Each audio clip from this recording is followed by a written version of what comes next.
โอ้ลูกค้าบ้านสบายดีลูกค้าสนใจเข้ามากินอาหารอยู่ห้านเฮาบ่ห้านเฮามีหลายเมนูให้เลือกเลยบ่ว่าจะเป็นต้มเป็นแกงหรือว่าเป็นอาหารทะเลอยู่ห้านเฮาก็มีให้ครบเลยเด้อรับประกันอาหารสดใหม่ทุกมื้อเด้อลูกค้าบ่ว่าจะเป็นอาหารทะเลหรือว่าวัตถุดิบต่างๆทางห้านเฮาก็นำเข้ามาใหม่ทุกมื้อเลย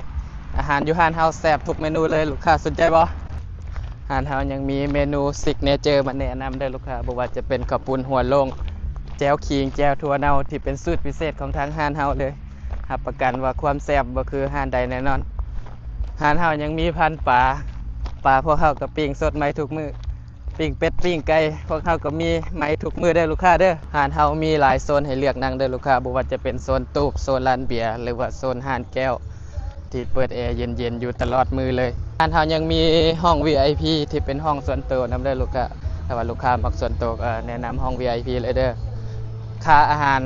อยู่ห้านเฮาก็บ่แพงเท่ากันหมดทุกโซนเลยเด้อลูกค้าเด้อ